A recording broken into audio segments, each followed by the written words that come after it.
Allahu Akbar, Allahu Akbar.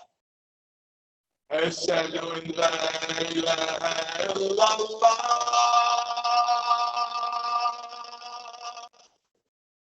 Ashhadu an la ilaha illallah.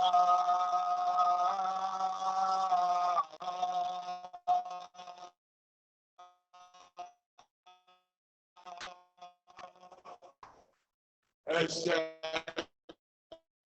anna Muhammadan Rasulullah.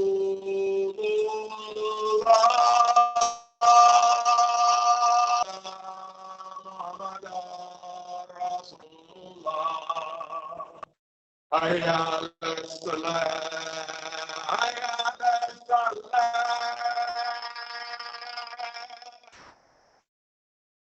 hayya ala salah.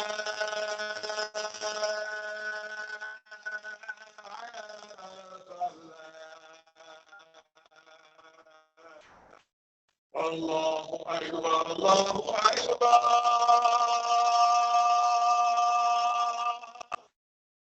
La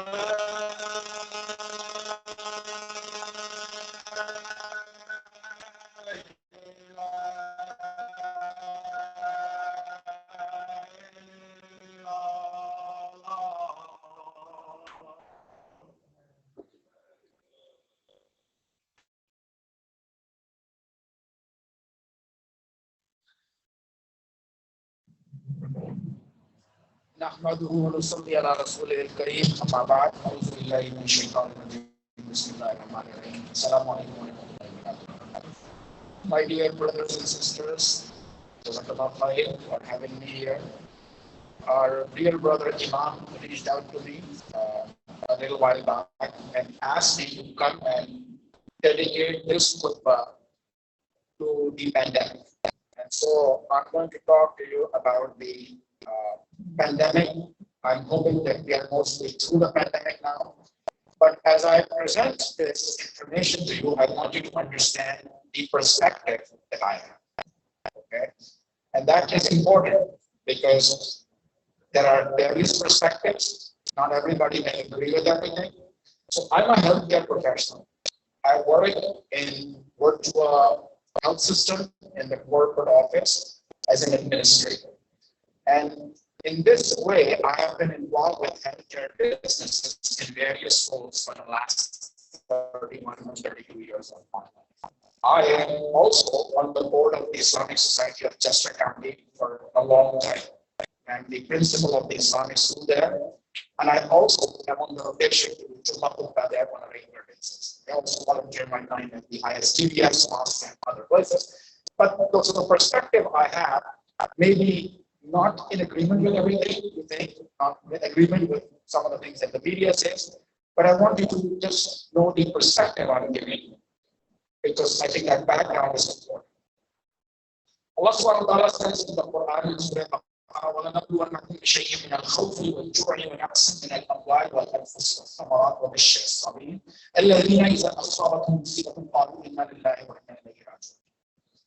So this, we quote this ayah a lot of times to give each other hope, to give each other strength as a source of community, as a source of congregation, as Allah subhanahu wa ta'ala has at our back no matter what. Good comes our way, great is the matter of a moment if something good happens to him, and he is grateful over it. And great is the story of a moment and something bad befalls him, something unfortunate, and he is patient. So Allah subhanahu wa ta'ala says that the outcome for a person of Iman is good regardless of the path his life takes. Right? We believe in destiny, but what is destiny? Destiny is the outcome of a choice we make, right? If you go rob a bank, you made that choice. What's the destiny, right? Jail time, right? Your autonomy is taken away from you. Your freedom is taken away from you. You come to the mosque, come to the masjid, pray Jumu'ah, associate yourself with good people, because the wolf is only going to prey on the sheep that went astray. And then you are in the Jama'ah, and then the outcome of that destiny, of that choice, is a different destiny. So destiny is choice. Somebody asked Ali radiallahu, what is destiny and what is control? He said, pick up your one leg. And he said, okay. And he said, now pick up the other leg. He said, I can't, I'm going to fall down. He said, well, now you get it, right? You make choices based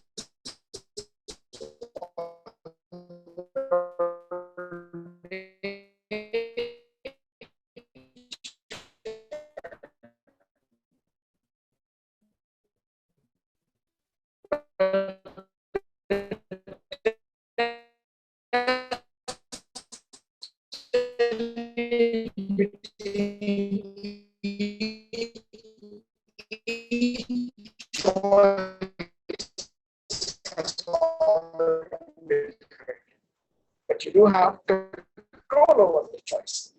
So Allah subhanahu wa ta'ala says that we're going to try you, right?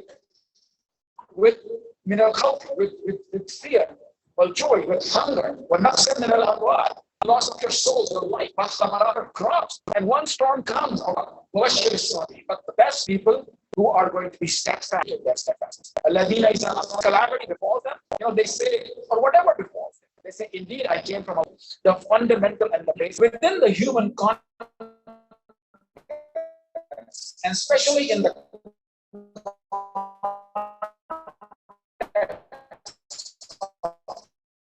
attitude of the Muslim community, even in the international sphere, is what I'm going to explore a little bit.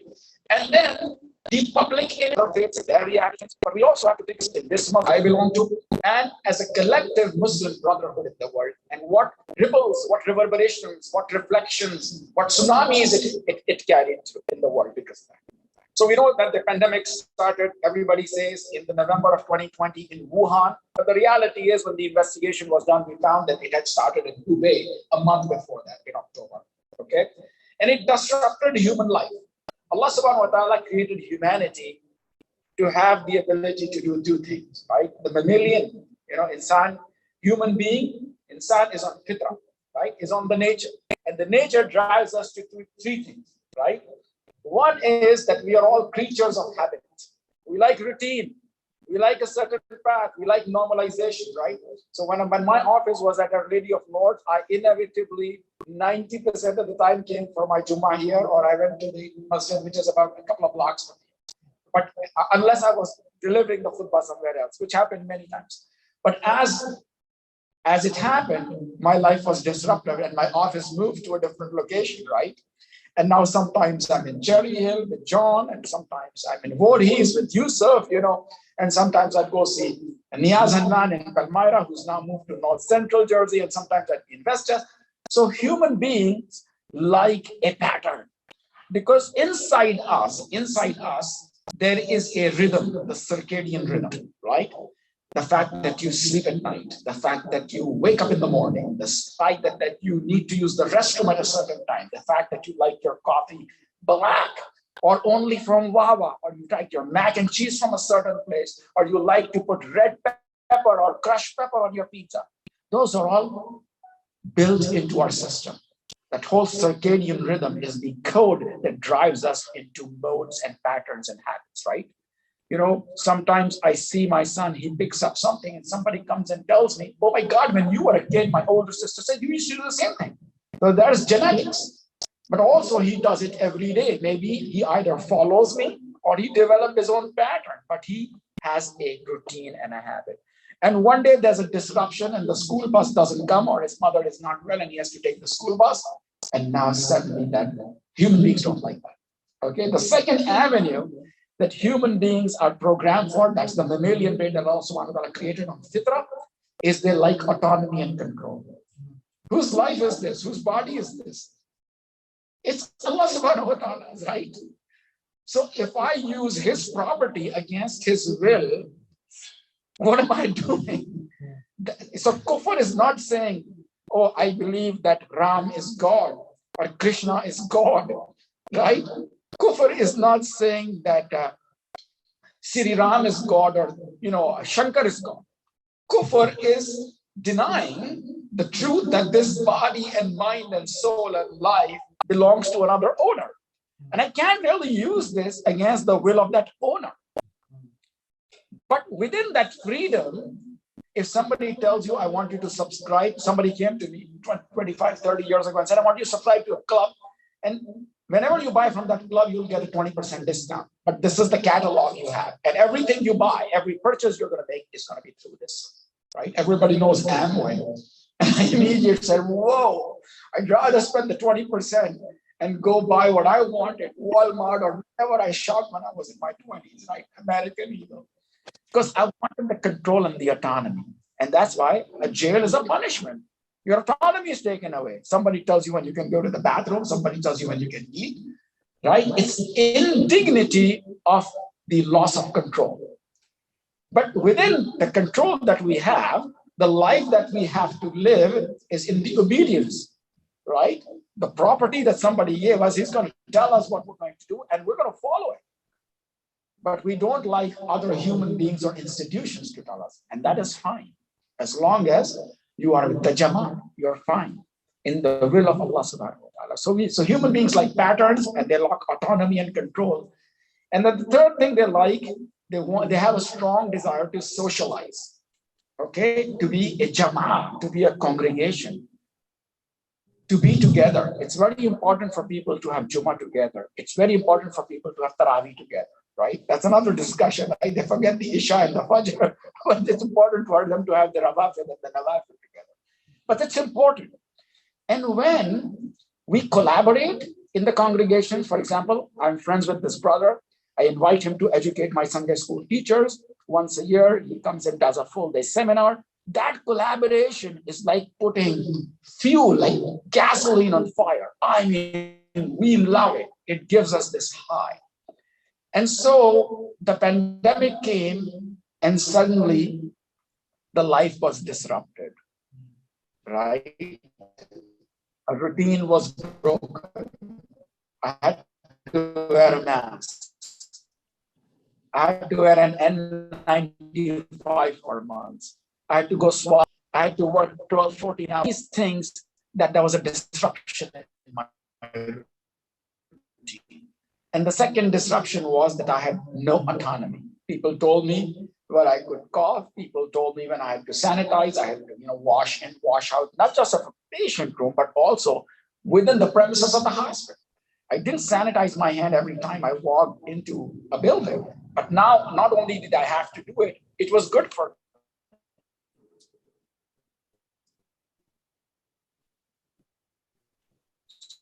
So,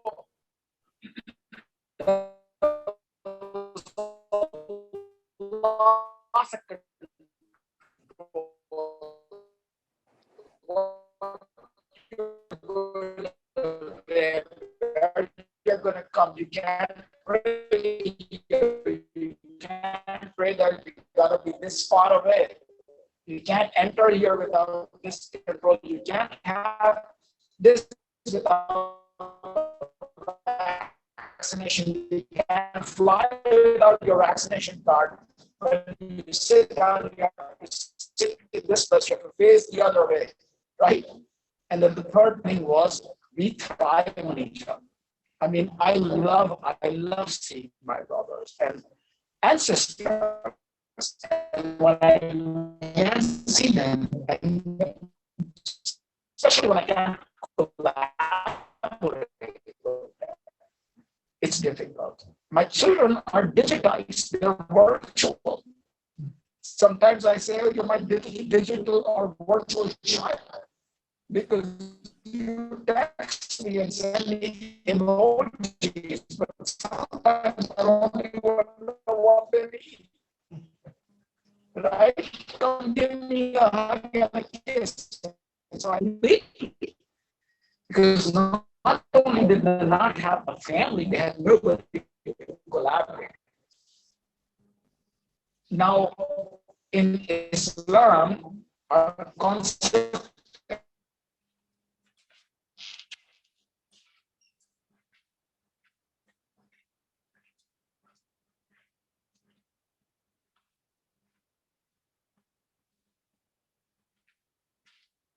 as the preservation of faith. If somebody says you say that idols are God, I'm supposed to say, take my life.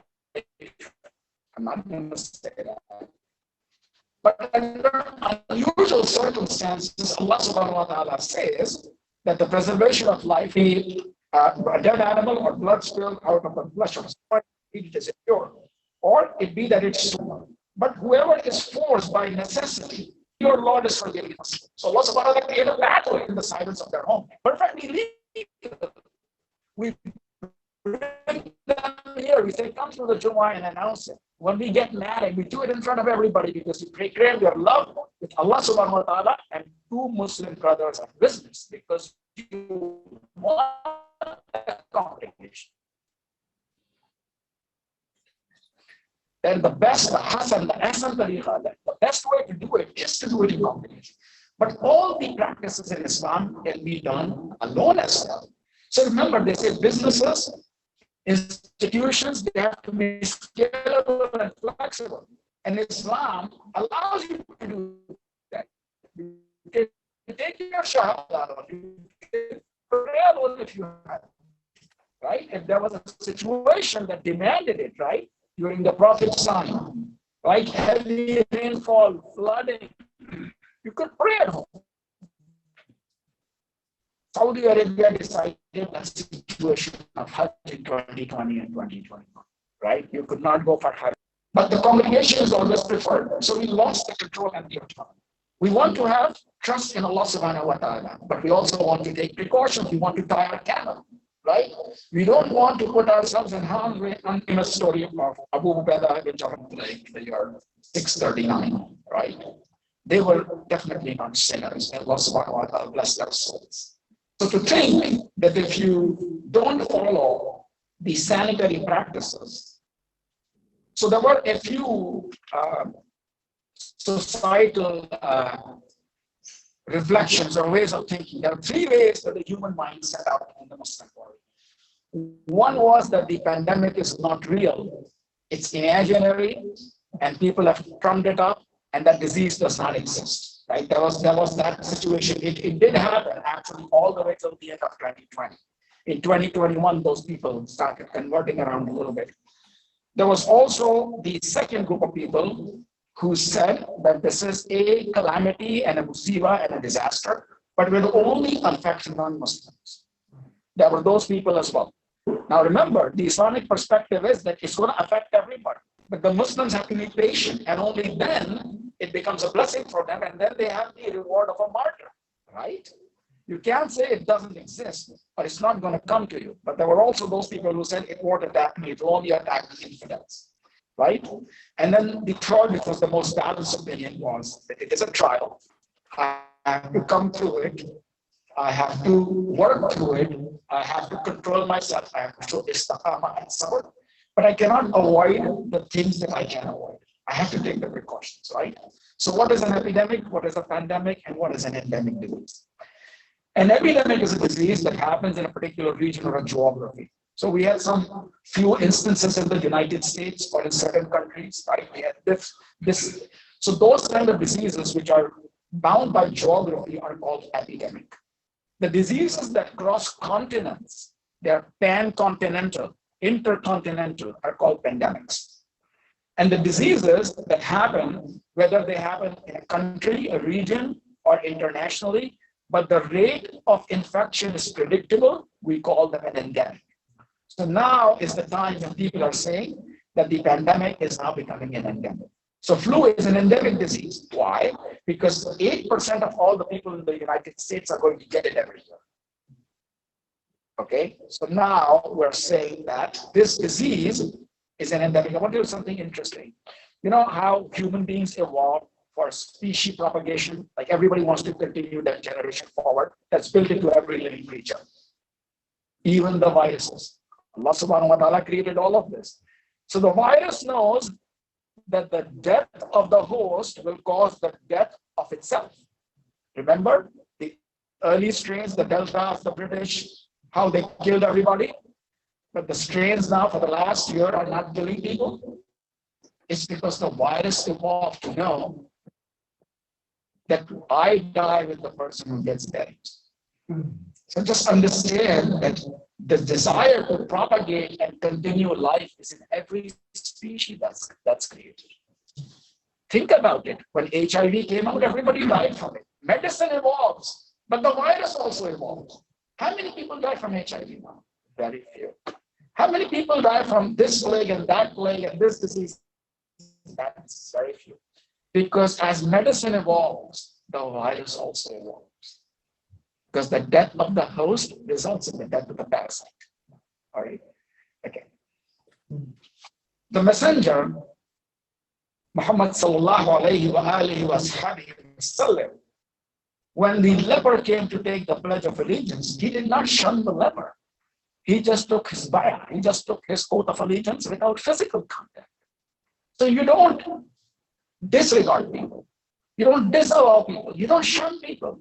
You find the right pathway to handle the issue. Right? It's also said that when he used to yawn or sneeze, he would cover his mouth. Right?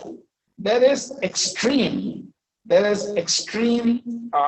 emphasis in Islam on two types of purity. How much time do I have? Okay. Please be good.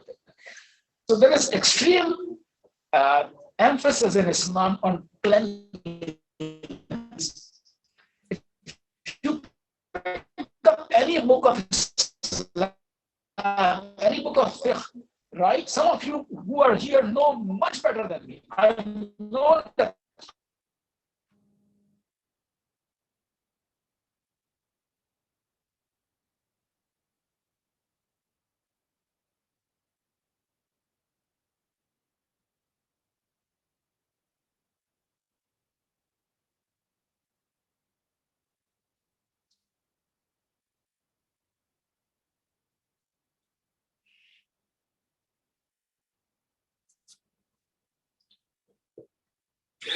I know you.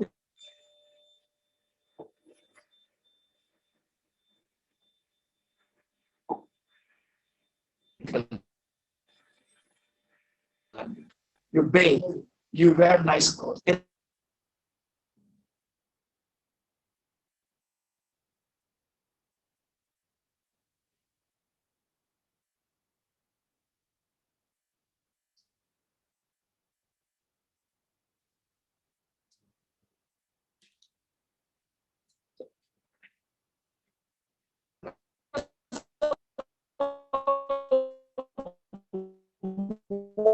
Water and cleanliness and purity. First commandments of Islam. What is the first commandment of Islam? The first 5 ayahs of Surah Allah. It's about getting educated, learning, right? اقرأ باسم ربك الذي خلق خلق الإنسان من علق اقرأ وربك الأكرم الذي علم بالقلم علم الإنسان ما لم يعلم. Right? First one, educate yourself. And the second one, يا أيها المدثر. What are you going to educate yourself about? You have to learn, and then you have to carry the message to warn other people. Warn other people. But because only your God is the greatest. So proclaim his greatness. Keep yourself, your garments clean. But you can't keep your garments clean if your mind is dirty. It makes no difference. It has no bearing, right? It's just window dressing. What, right? Right?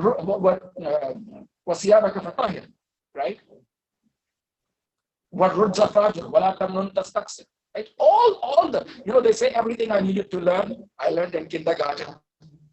Everything I wanted to learn, I learned in the first 2 revelations. I learned that I had to educate myself and I had to purify myself. Right? Allah subhanahu wa ta'ala says to the most told story in the Quran is about, go tell him to be good, tell him, right?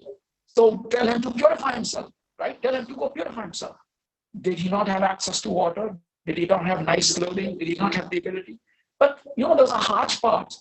His deeds were evil. So you have to purify yourself. But there is an extreme emphasis of cleanliness. Of what Aisha says that plague is a punishment sent down by Allah on whom he wishes. But Allah has made it a blessing for the believers and a reward of a martyr.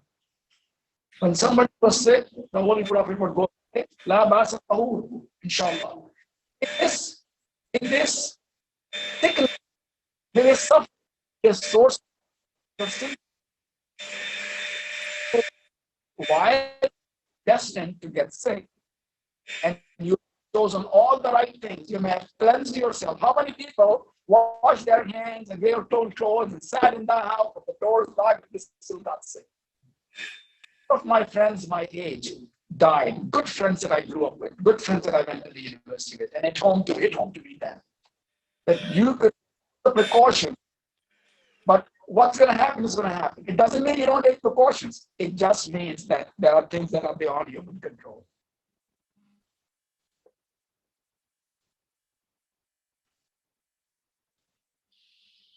Islam talks about diseases of the soul and diseases of the body. Diseases of the soul, you purify with tazkiyah, and diseases of the body and the heart and the clothing, you resolve with cleanliness.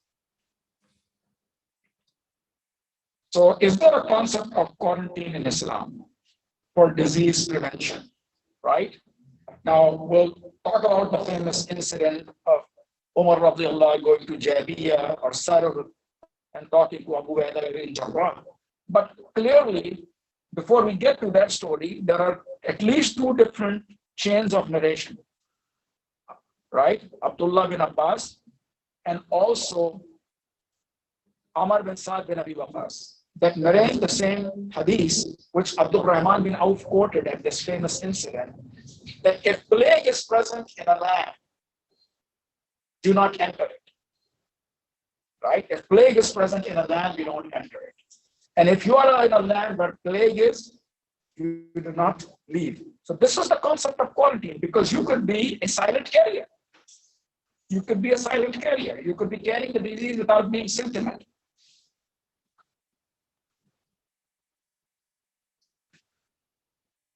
So what does SARS-CoV-2 stand for? In the medical community, we call it SARS-CoV-2. Severe acute respiratory syndrome, coronavirus, number 2. The first organization in United States and on the international era that said we are going to follow the Islamic principle of do no harm. There is a hadith about this, that do no harm and do only good. And they quoted this hadith and they went with it. And many masajid, including ICNA and ISNA and organizations in the US, adopted it.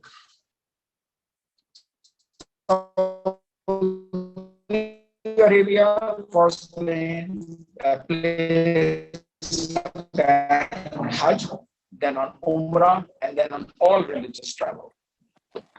There's a place, so I'm going to talk to you about a few international events that had a profound influence on the image Muslims created in the world.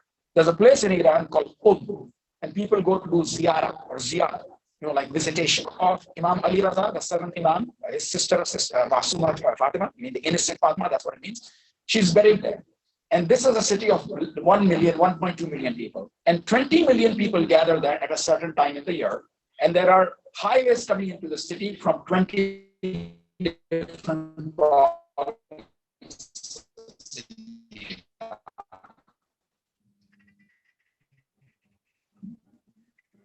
Many times in the Islamic faith, we listen to our imams and our religious scholars and leaders way more than we listen to our governments. Why? Because we don't trust our party trustworthy. So we do.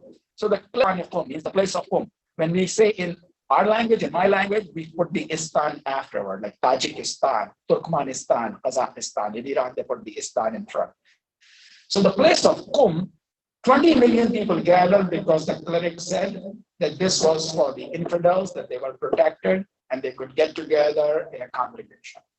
Well, the 20 million people came from where? The UAE, Yemen, which is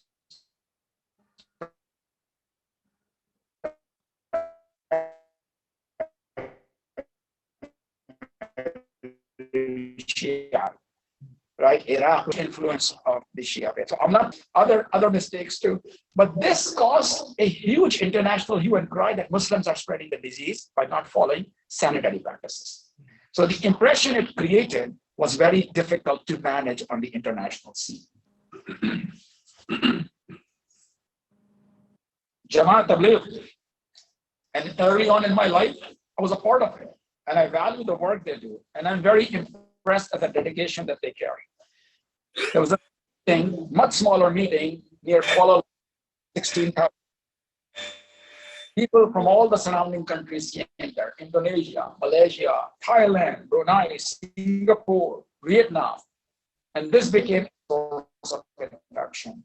And then when it gets out in the press, it's like the Muslim fundamental together. And it was a means of carrying the disease out there. Jumu'ah Tabligh also set out a meeting in Indonesia. The government stepped in and said, we're going to not ban, but we're just going to suspend it for the time being. It was a very, very good move at the time. So what comes to us from the Sunnah? Wash your hands before and after meals, right? Blow your nose when you wake up in the morning and wash your hands. Blow your nose 3 times, okay? This is what I'm talking about the Sunnah. Tie your water bags. As a specific hadith about tying your water bags and covering your utensils at night because the plagues descend at night, right? Use sand, soap, and if not sand, to wash yourself, to clean your private parts after utilization. Clean yourself after using your private parts. Clean yourself after relieving yourself. Don't blow into food. Cover your yawn, cover your sneeze. But do not leave your sick. Pray for them and give support to them. So what a beautiful thing, right? There's 3 levels of love. There's sympathy. I feel bad for you. There's empathy. I am in your place right now, feeling what you feel. And then the 3rd level is compassion. So remember when the woman was throwing junk on the Holy Prophet when he got out of his house? He didn't show sympathy and empathy. He showed compassion. He went to see her. So we can't leave our sick. So it became a taboo to tell people I'm sick, I have COVID, because people would then say, stay away from me.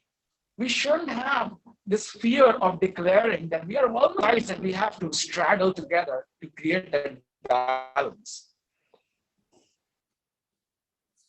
There are soft borders between Turkey and Syria in Iraq right now, and Lebanon, and Jordan, okay? And those soft borders caused a lot of refugee issues in these areas. A study was done, and subhanAllah, they found that the refugee and the refugee camps were not the source of spreading disease. Okay? So sanitation, hygiene, access to these things are the basic preventions of disease. But civilized societies are not spared from disease. In the US, what do we have? Hypertension, blood pressure, cancer, right? Diabetes, all from excesses that we indulge in. In the Christian faith, they have communion, sharing the wafer, and drinking whatever, and holding hands and praying. Jewish faith, you kiss holy objects when you go to the synagogue. So they're not spared from this, right? All of them found a way and an action. Easter, Passover, and Ramadan last year and this year fell at the same time. So all the religions were facing some or the other. So can we use technology? I know what happened in our masjid, and I continued to deliver a khutbah. It wasn't the khutbah for Jumu'ah. It was just a lecture on Friday, and then people would pray home. And then we allowed people to come with social distancing.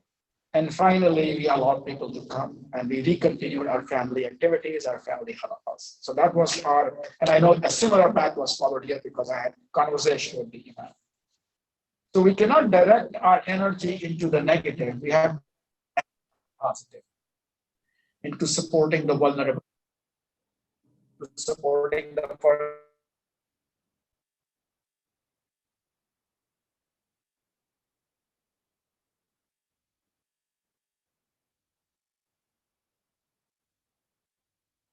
responders, forming groups who can your celebration. A little bit about vaccination. Vaccination is a personal and individual choice. Nobody can tell you need to be vaccinated. That's your individual choice. That's your personal choice. You reserve that right for that decision to yourself, right? So if you had a 100-acre property and you had a driver's license and you took your car and you rode around your property, I don't even think anybody's going to check your driver's license because you're only driving in the 100 acres of your property, right? If you took a lawn tractor or a farm tractor or whatever you want to do, dirt bike, and you rode it in your property, nobody's going to question you, right? But if you wanted to ride a school bus, now other people's health and safety do that. So be aware that vaccination may be a personal choice, but when other people's health and safety is involved, the outcome might be different. I'll just tell you a little blurb about testing, and then I'll finish up the khutbah. There is the rapid test, the antigen test, and then there's the PCR test. Nothing is foolproof. Nothing is foolproof. This is what I do for a living, okay, by the way. This is what I do for a living. Nothing is foolproof. Everything has difficulty. The antigen test will not come positive until you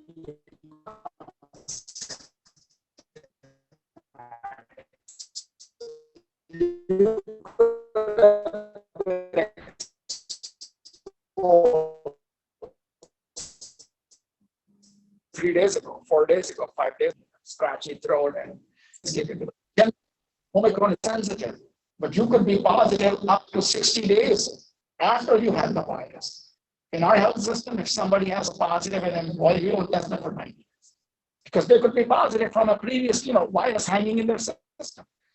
Also, the PCR tests all have different sensitivities. Some detect up to 10 particles of virus in 1 ml, and 1 ml is about this much fluid.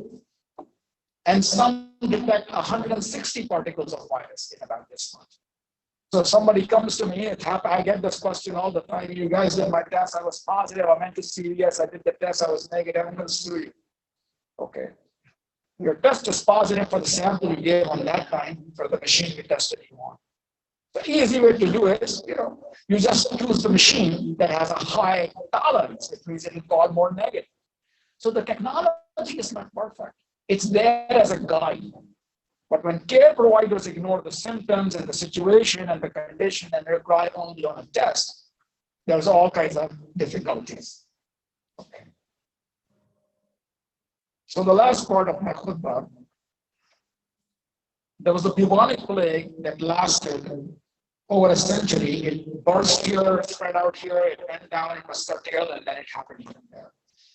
But after the conquest of Jerusalem, when they were working to occupy North Syria during the time of Umar, Allah be pleased with his soul, the plague broke out again. The famine was already taking place, and because of the famine, people were storing crops. And as they were hoarding crops, rats got into it. And the rats were infected with the Bubonic Plague, ta'un.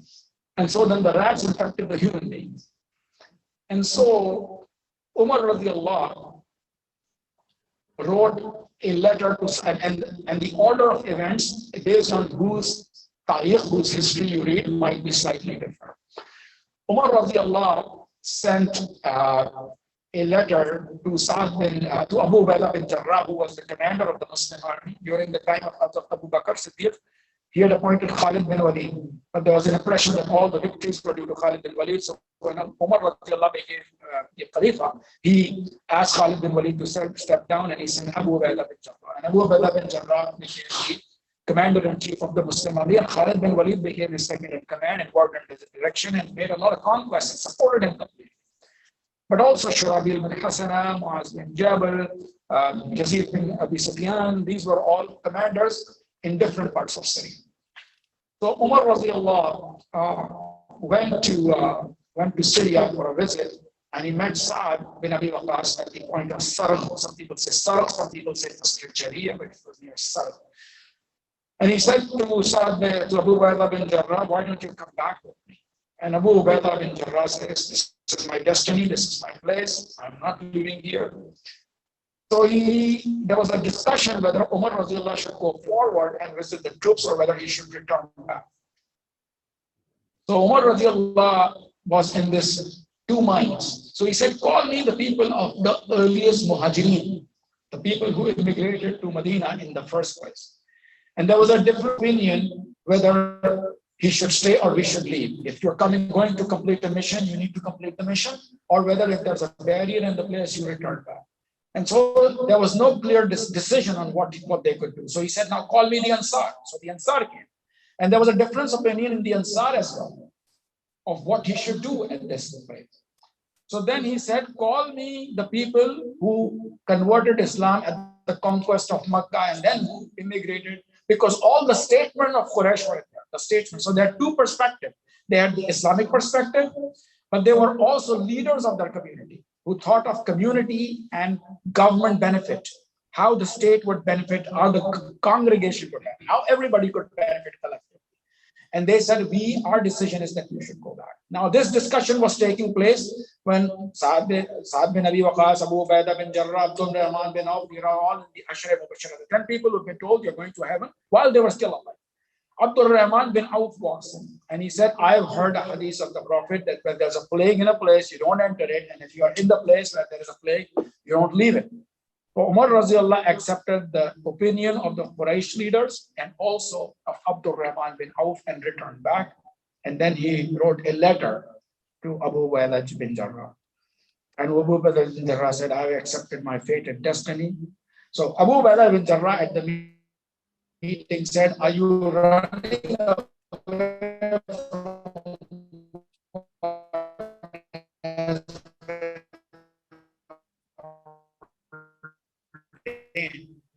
from and Abu Ali, he wanted to see him. There's a lot of history written about this. And so when he wrote the letter, Abu Ubaidah trying to ensure the preservation of somebody who is mortal. And Umar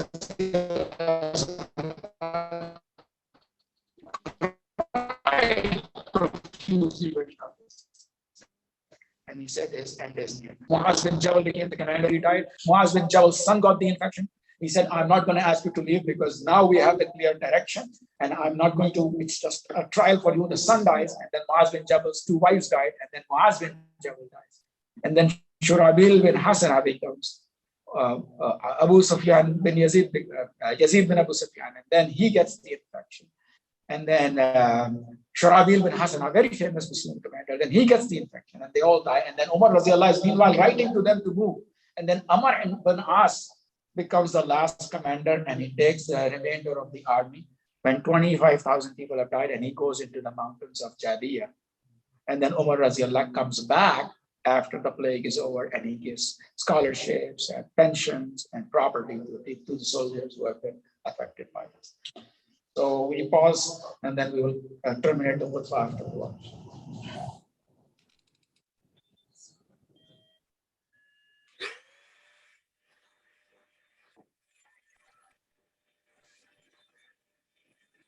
Alhamdulillah, nahmaduhu wa nasta'inuhu wa nu'minu bihi wa natawakkalu alayhi wa na'udhu billahi min shururi anfusina min sayyiati a'malina man yahdihillahu fala mudilla lahu wa man yudlil fala hadiya lahu wa ashhadu an la ilaha illallah wa ashhadu anna Muhammadan abduhu wa rasuluh.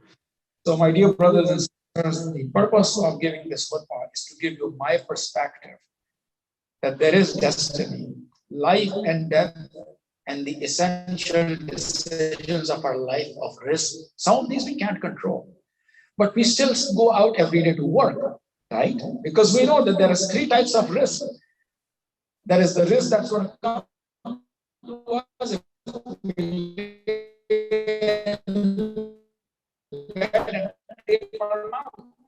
but there is discretionary risk that we are going to earn by working hard. Disease is no different than that. We have to take the precautions and maintain sanitation and listen and balance our desire to be religious with the good faith that allows us to do that. Some faiths are very narrow, where you can only perform in congregation. But in all of this, we still have to take care of the vulnerable population, the people who are diseased, the people who are alone, the people who are hungry, the people who need resources. May Allah subhanahu wa ta'ala give us the wisdom to act wisely in these situations. Get prepared for the next disaster.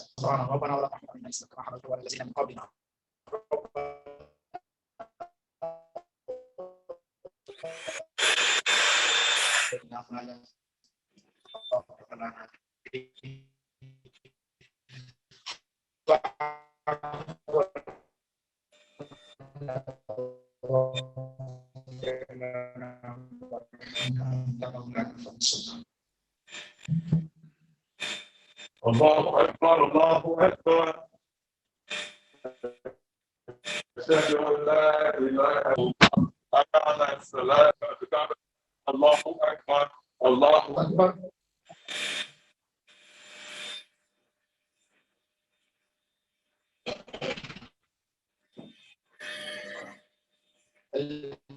الحمد لله رب العالمين الرحمن الرحيم مالك يوم الدين إياك نعبد وإياك نستعين اهدنا الصراط المستقيم صراط الذين أنعمت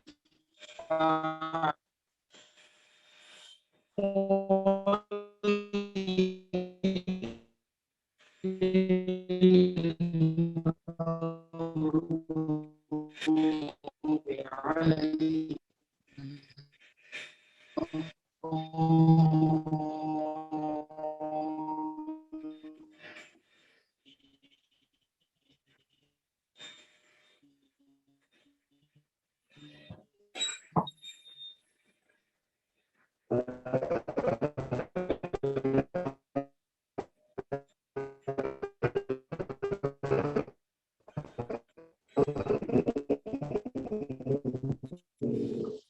الإسلام لا ريب ويقيمون الصلاة رزقناهم والذين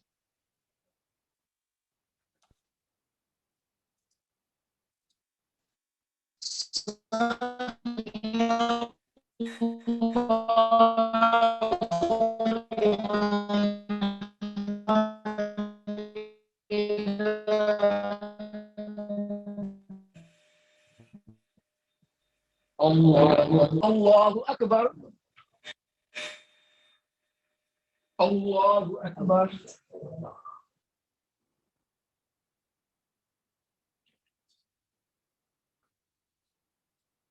الله أكبر.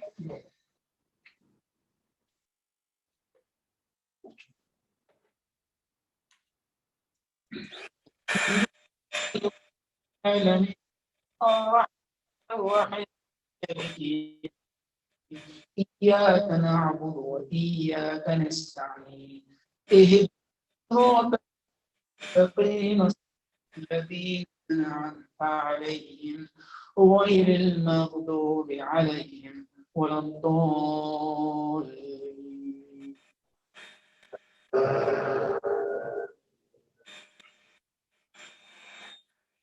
لا يكلف الله نفسا إلا وسعها لها ما كسبت وعليها ما اكتسبت ربنا لا تؤاخذنا إن نسينا أو أخطأنا ربنا ولا تحمل علينا إصرا كما حملته على الذين من قبلنا ربنا ولا تحملنا ما لا طاقة لنا به واعف عنا واغفر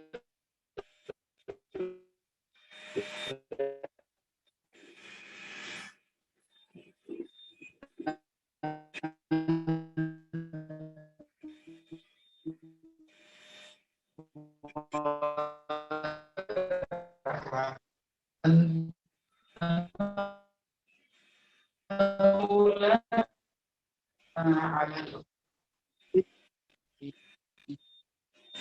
الله.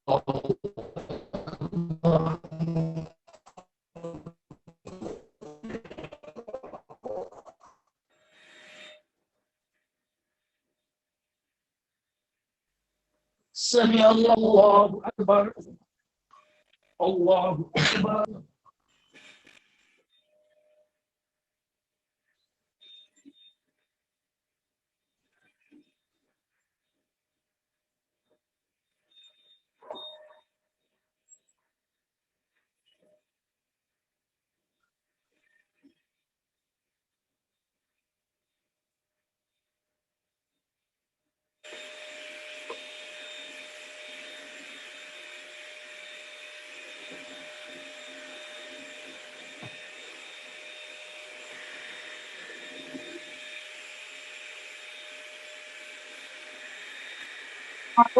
ورحمة الله. السلام عليكم Rahmatullah.